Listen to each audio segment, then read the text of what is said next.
Hello दोस्तों, रश्मि बाइटी stories में आपका स्वागत है। आंटी, आप बार बार मुझे इस तरह क्यों घूर रही हैं? मेघा ने जब एक 45 साल की प्रौढ़ा को अपनी तरफ बार बार घूरते देखा तो उससे रहा न गया। उसने आगे बढ़कर पूछ ही लिया, क्या मेरे चेहरे पर कुछ लगा है?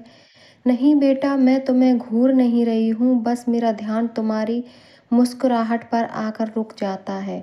तुम तो बिल्कुल मेरी बेटी जैसी दिखती हो, तुम्हारी तरह उसके भी हंसते हुए गालों पर गड्ढे पड़ते थे।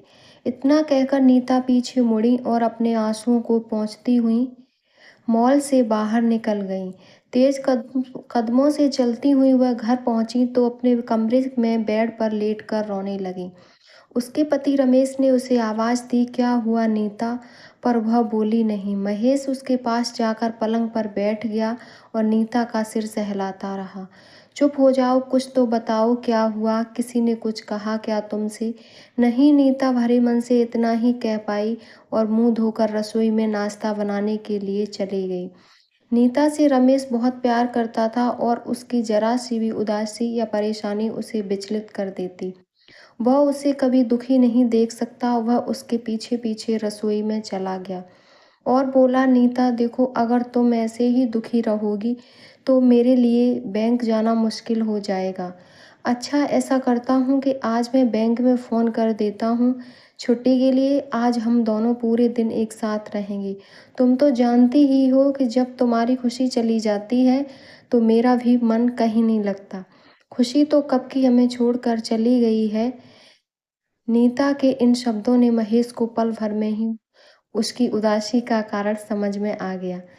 आखिरकार जिंदगी के 20 साल दोनों ने एक साथ बिताए थे, इतना तो एक दूसरे को समझ ही सकते थे।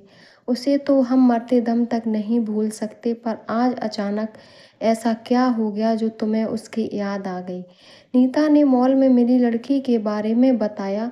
वह लड़की हमारी खुशी की उम्र की ही होगी, यही कोई 16-17 साल की, पर जब वो मुस्कुराती है तो एकदम खुशी की तरह ही दिखती है। वही कदकाठी गोरा रंग। मैं तो बार बार चुपके चुपके उसे देख रही थी कि उसने मेरी चोरी पकड़ ली और पूछ लिया, आंटी आप ऐसे क्या देख रहे हैं? मैं कुछ नहीं कह पाई और घर वापस आ गई। नीता ने फिर कहा, चलो अब तुम तैयार हो जाओ, मैं तुम्हारा खाना पैक कर देती हूँ। अब मैं ठीक हूँ। और वह रसोई में चली गई। रमेश तैयार होकर बैंक चला गया, पर नीता को रह रहकर बेटी खुशी का ख्याल आता रहा। एक जवान बेटी की मौत का दर्द क्या होता है, यह कोई नीता व रमेश से पूछे। खुशी खुद तो चली गई, इनसे इनके जीने का मकसद भी ले गई। 4 साल पहले उन्होंने अपनी इकलौती बेटी को एक दुर्घटना में खो दिया था। हर समय उसके दिमाग में यही ख्याल आता था कि क्यों किसी ने खुशी की मदद नहीं की। अगर कोई समय रहते उससे अस्पताल ले गया होता तो शायद आज वह जिंदा होती। उस पल की कल्पना मात्र से नीता के रोंगटे खड़े हो गए और वह फफक फफक कर रोने लगी। जी भरकर रो लेने के बाद नीता जब उठी तो अचानक उसे चक्कर आ गया और वह सोफे का सहारा लेकर बैठ गई। ऐसा तो पहले कभी नहीं हुआ। थोड़ी कमजोरी महसूस हो रही थी तो वह बेडरूम में जाकर पलंग पर ढेर हो गई और फिर उसे याद नहीं कि वह कब तक ऐसे पड़ी रही। दरवाजे की घंटी की आवाज़ से वह उठी और बेमुश्किल दरवाजे पर पहुंची। रमेश उसके लिए उसका मनपसंद चमेली के फूलों का गजरा लाया था। चमेली की खुशबू उसे बहुत अच्छी लगती थी, पर आज ऐसा न था। आज उसे कुछ अच्छा न लग रहा था। चाह कर भी वह उस गजरे को हाथों में न ले पाई। जैसे ही रमेश उसके बालों में गजरा लगाने के लिए आगे बढ़ा तो उसने उसे रोक दिया। प्लीज़ रमेश, आज मेरी तबीयत ठीक नहीं है। क्या हुआ? क्या तुम अभी तक सुबह वाली बात से परेशान हो? रमेश ने कहा और उसका हाथ पकड़कर उसे सोफे पर अपने पास बैठा लिया। आज सुबह से ही कमजोरी महसूस कर रही हूँ और चाहकर भी उठ नहीं पा रही, नीता ने बताया। रमेश ने उसका हाथ पकड़कर कहा, अरे कुछ नहीं है। वह सुबह वाली बात ही तुम सोचे जा रही होगी और मैं दावे के साथ कह सकता हूँ कि तुमने खाना भी नहीं खाया होगा। नीता चुपचाप अपने पैरों को देखती रही। अच्छा चलो, आज बाहर खाना खाते हैं। बहुत दिन हुए मैं अपनी बीवी को बाहर खाने पर नहीं लेकर गया। रमेश नीता को उस उदासी से छुटकारा दिलाना चाहता था जो हर पल उसे डस रही थी। उसके लिए शायद यह दुनिया की आखिरी चीज़ होगी जो वह देखना चाहेगा।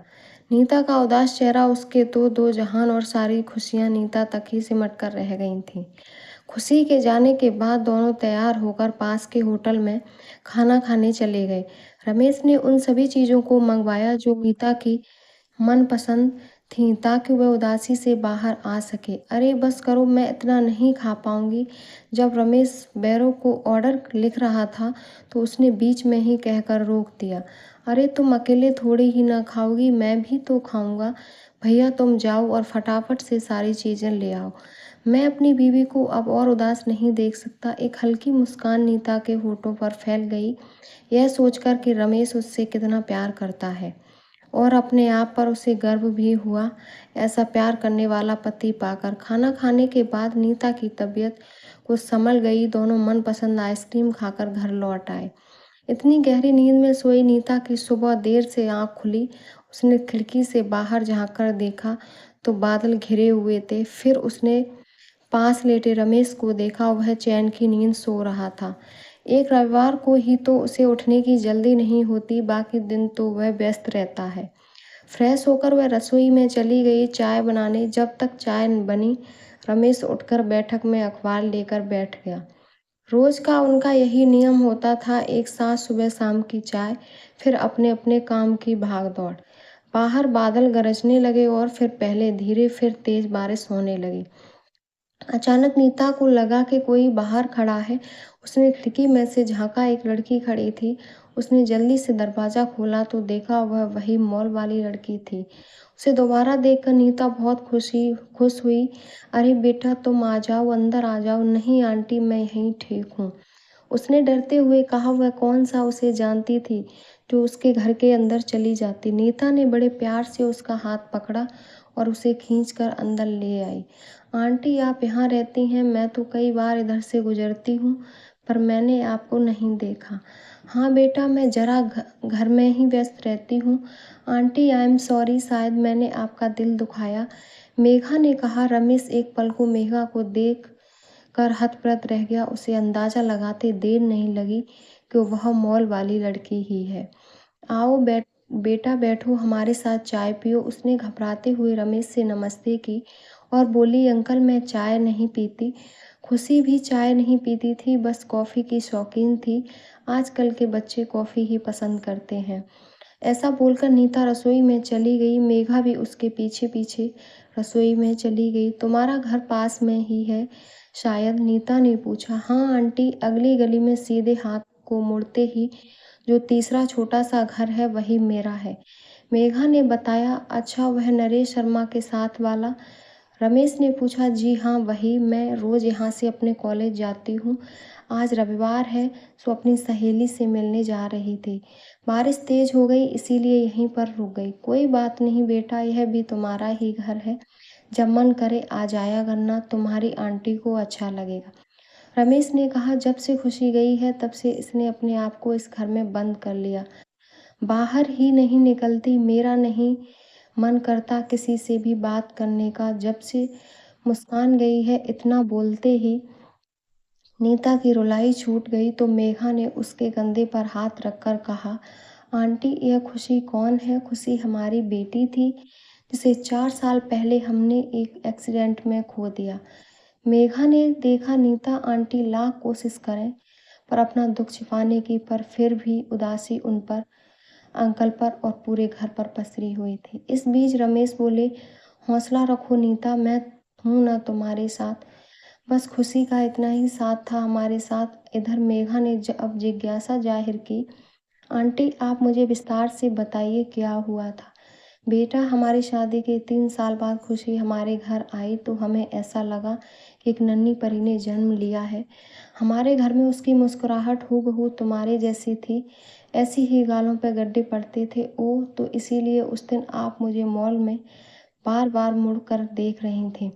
हाँ बेटा, अब तुम्हें सच्चाई पता चल गई, अब तो तुम नाराज नहीं होना अपनी आंटी से, रमेश ने कहा। नहीं अंकल, वह तो मैं कब का भूल गई। खुश रहो बेटा, कहते हुए रमेश चाय पीने लगे। नीता ने मेघा को बताना जारी रखा। खुशी को बारिश में घूमना बहुत पसंद था। हमारे लाड प्यार ने उसे जिद्दी बना दिया था। इकलौती संतान होने से वह अपनी सभी जायज नाजायज बातें मनवा लेती थी। जब उसने 10वीं की परीक्षा पास की तो स्कूटी लेने की जिद की। हमने बहुत मना किया, तुम अभी 15 साल की हो, 18 के होने पर ले लेना, पर वह नहीं मानी। खाना पीना हंसना बोलना सब छोड़ दिया। हमें उसकी जिद के आगे झुकना पड़ा और हमने उसे स्कूटी ले दी। मैंने उसे ताकीद की कि वह स्कूटी नहीं आसपास चलाएगी, दूर नहीं जाएगी। इसी शर्त पर मैंने उसे स्कूटी की चाबी दी थी। वह मान गई और हमसे लिपट गई। उस दिन वह जिद करके स्कूटी से अपनी सहेली के घर चली गई। हम उसका इंतजार कर रहे थे। उस दिन भी ऐसी बारिश हो रही थी। 2 घंटे बीत गए तब सिटी अस्पताल से फ़ोन आया। जी, हमें आपका नंबर एक लड़की के मोबाइल से मिला है। आप कृपया करके जल्द सिटी अस्पताल पहुंच जाएं। डर और घबराहट के चलते मेरे पैर जड़ हो गए। हम दोनों बदहवास से वहां पहुंचे। देखा हमारी मुस्कान पलंग पर लेटी हुई थी। ऑक्सीजन लगी हुई थी, सिर पर पट्टियां बंधी हुई थी और साथ वाले पलंग पर उसकी सहेली बेहोश थी। जब उसे होश आया तो उसने बताया, हम दोनों बारिश में स्कूटी पर दूर निकल गए। पास से एक गाड़ी ने बड़ी तेज से ओवरटेक किया, जिससे हमें कच्चे रास्ते पर उतरना पड़ा और उस गीली मिट्टी में स्कूटी फिसल गई। हम दोनों गिर गए और बेहोश हो गए। उसके बाद हम यहाँ कैसे पहुँचे नहीं मालूम। इसी बीच डॉक्टर आ गए। उन्होंने मुझे और रमेश को बताया कि सिर पर चोट लगने से बहुत खून बह गया है। हमने सर्जरी तो कर दी है, पर फिर भी अभी तक कुछ नहीं कह सकते। अभी 48 घंटे अंडर ऑब्जर्वेशन में रखना पड़ेगा। डॉक्टर की बात सुनकर हम रोने लगे। यह भी परेशान हो गए। पल भर में नर्स ने कहा, घबराइए नहीं, सब ठीक हो जाएगा। तकरीबन 2 घंटे बाद खुद को होश आया। बोलते बोलते नीता का गला रुंध आया तो वह चुप हो गई। फिर क्या हुआ अंकल, प्लीज आप बताइए, मेघा ने डरते हुए पूछा। रमेश के चेहरे पर अवसाद की गहरी परत छा गई थी। तो नीता ने कहा, जब वह होश में आई तो उससे कुछ कहा ही नहीं गया, बस अपने हाथ जोड़ दिए और हमेशा के लिए शांत हो गई। और फिर नीता फूट फूट कर रोने लगी। उनका रुदन देखकर मेघा की भी रुलाई छूट गई। उसे समझ नहीं आया कि वह उनसे क्या कहे। उसने नीता और महेश का हाथ अपने हाथों में लेकर बस इतना ही कहा, मुझे अपनी खुशी ही समझिए और मैं पूरी कोशिश करूंगी आपकी खुशी बनने की। उन दोनों के मुंह से बस इतना ही निकला, खुश रहो बेटा। बाहर बारिश थम चुकी थी और अंदर तूफान गुजर चुका था। मेघा वापस आने का वादा करके वहां से चली गई। उससे बातें करके दोनों बहुत हल्का महसूस कर रहे थे। दोनों रविवार का दिन अनाथ आश्रम में गरीब बच्चों के साथ बिताते थे। दोनों कपड़े बदलकर वहां चले गए। मेघा जब भी कॉलेज जाती तो अक्सर नीता और रमेश को बाहर लॉन में बैठे देखती, तो कभी हाथ हिलाती, कभी वक्त होता तो मिलने भी चली आती थी। वक्त गुजरने लगा। मेघा के आने से नीता अपनी सेहत को बिल्कुल नजरअंदाज करने लगी। यदा कदा उसे चक्कर आते थे। कई बार आंखों के आगे धुंधला भी नजर आता था, तो वह सब उम्र का तकाजा समझकर टाल जाती। इंतजार करते करते 10 दिन हो गए, पर मेघा नहीं आई, न ही वह कॉलेज जाती नजर आई। दोनों को उसकी चिंता हुई और जब दोनों से रहा नहीं गया तो वे एक दिन उसके घर पहुंच गए। दरवाजे की घंटी बजाई तो एक 49 से 50 साल की अधेड़ महिला ने दरवाजा खोला। कहिए, क्या मेघा यहीं रहती हैं? रमेश ने पूछा। जी हाँ, आप नीता और रमेश जी हैं? नीता ने उत्सुकता से जवाब दिया। हाँ, मैं नीता हूँ और ये मेरे पति रमेश हैं। आप अंदर आइए प्लीज, बोलकर सुगंधा उन्हें कमरे में ले आई। पूरा घर 2 कमरों में सिमटा था, एक बेडरूम और एक बैठक, बाहर छोटी सी रसोई और स्नान घर। मेघा यहाँ अपनी माँ सुगंधा के साथ अकेली रहती थी। उसके पिताजी, जब वह बहुत छोटी सी थी तब ही संसार से जा चुके थे। सुगंधा एक स्कूल में अध्यापिका थी, जिससे उनका घर का गुजारा चलता था। मेघा कहाँ है, बहुत दिन हुए वह घर नहीं आई तो हमें चिंता हुई। हम उससे मिलने आ गए। नीता ने चिंता व्यक्त की। वह दवा लेने गई है। सुगंधा ने कहा। आपको क्या हुआ बहन जी? रमेश ने पूछा। सुगंधा उदास हो गई। मेरी दवा नहीं भाई साहब, वह अपनी दवा लेने गई है। उससे क्या हुआ है? दोनों ने आश्चर्य से पूछा। 2-3 साल पहले की बात है, इसे बार बार इन्फेक्शन हो जाता था। डॉक्टर दवा देते देते तो ठीक हो जाता, पर बाद में फिर हो जाता। पिछले 10 दिनों से इन्फेक्शन के साथ बुखार भी है, पैरों में सूजन भी आ गई। मैंने बहुत मना किया, पर फिर भी जिद करके दवा लेने चली गई। अभी आ जाएगी, डॉक्टर ने क्या कहा? नीता ने पूछा। डॉक्टर को डर है कि कहीं किडनी फेल्योर का केस न हो, कहकर वे रोने लगी। नीता ने उठकर उन्हें गले से लगा लिया और सांत्वना देते हुए कहा, सुगंधा जी, ऐसा कुछ नहीं होगा, सब ठीक हो जाएगा। नीता जी, डॉक्टर ने कुछ टेस्ट करवाए हैं, कल तक रिपोर्ट आ जाएगी, सुगंधा ने बताया। इतने में मेघा आ गई। उसकी मुस्कान होठों से गायब हो चुकी थी। रंग पीला पड़ गया था, आंखों के आसपास सूजन आ गई थी, वह बहुत कमजोर लग रही थी। नीता और रमेश उसे देखकर सन्न रह गए। वे वहां ज्यादा देर न बैठ सके। चलते समय रमेश ने मेघा के सिर पर हाथ रखा और सुगंधा से कहा, बहन जी, कल हम आपके साथ रिपोर्ट लेने चलेंगे। ऐसा कहकर वे दोनों अपने घर लौट आए। घर आकर नीता सोफे पर ऐसी ढेर हुई कि काफी देर तक हिली ही नहीं। जब रमेश ने उससे अंदर जाकर आराम करने को कहा, तो वह अपने आप को चलने में ही असमर्थ पा रही थी।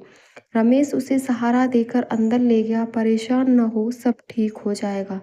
अगले दिन दोनों सुगंधा के साथ अस्पताल चले गए।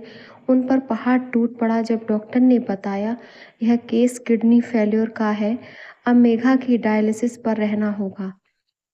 जब तक डोनर किडनी नहीं मिल जाती, सुगंधा तो बेहोश होकर गिर ही जाती अगर रमेश ने उसे सहारा न दिया होता। उसने उसे कुर्सी पर बैठाया और पानी पिलाया। हिम्मत रखिए सुगंधा जी, अगर आप ऐसे टूट जाएंगी तो मेघा को कौन संभालेगा? हम जल्दी मेघा के लिए डोनर ढूंढ लेंगे, आप चिंता ना करें। मेघा की बीमारी से दोनों परिवारों का दुख का पहाड़ टूट पड़ा। नीता तो अब ज्यादातर बीमार ही रहने लगी और अचानक एक दिन बेहोश होकर गिर पड़ी। रमेश अभी बैंक जाने के लिए तैयार ही हो रहा था कि धम की आवाज से रसोई में भागा तो नीता नीचे फर्श पर बेहोश पड़ी हुई। उसके हाथ पैर फूलने लगे, पर फिर हिम्मत करके उसने एम्बुलेंस को फ़ोन करके बुलाया। इमरजेंसी में उसे भर्ती किया गया और सारे टेस्ट किए गए, पर कुछ हासिल ना हो सका। नीता हमेशा के लिए चली गई। डॉक्टर ने जब कहा यह केस ब्रेन डेड का है, हम उन्हें बचा न पाए, तो रमेश धम से कुर्सी पर गिर गया और नीता का चेहरा उसकी आंखों के आगे घूमने लगा। पता नहीं वह कितनी देर वहीं पर उसी हाल में बैठा रहा कि अचानक वह फुर्ती से उठा और डॉक्टर के पास जाकर बोला, डॉक्टर साहब, मैं नीता के ऑर्गन डोनेट करना चाहता हूँ। मैं चाहता हूँ कि नीता की किडनी मेघा को लगा दी जाए। डॉक्टर ने फटाफट सारे टेस्ट करवाए और सुगंधा व मेघा को अस्पताल में बुला लिया। संयोग ऐसा था कि नीता की किडनी ठीक थी और वह मेघा के लिए हर लिहाज से ठीक बैठती थी। खून और टिश्यू सब मिल गए। ऑपरेशन के बाद डॉक्टर ने कहा, ऑपरेशन कामयाब रहा, बस कुछ दिन मेघा को यहाँ अंडर ऑब्जर्वेशन कर रखेंगे और फिर वह घर जाकर अपनी जिंदगी सामान्य ढंग से जिएगी।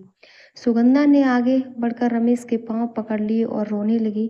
रमेश ने उन्हें उठाते हुए कहा, सुगंधा जी, आप रोइए नहीं, बस मेघा का ख्याल रखिए। घर आकर सब क्रियाक्रम हो गया। बारी बारी से लोग आते रहे, अफसोस प्रकट करके जाते रहे। अंत में रमेश अकेला रह गया। नीता की यादों के साथ उसने उठकर नीता की फोटो पर हार चढ़ाया। अपने चश्मे को उतार कर अपनी आंखों को साफ करते हुए बोला, देखा नीता, हमारी खुशी को तो हम बचा नहीं पाए, पर इस खुशी को तुमने बचा लिया। जैसे ही रमेश पलटा तो उसने देखा कि उसके पीछे मेघा खड़ी थी और उसी डिंपल वाली मुस्कान के साथ, जैसे कह रही हो कि आप अकेले नहीं हैं, यह खुशी आपके साथ है। अगर आपको हमारी वीडियो पसंद आई हो तो please like, share, subscribe and comment करें।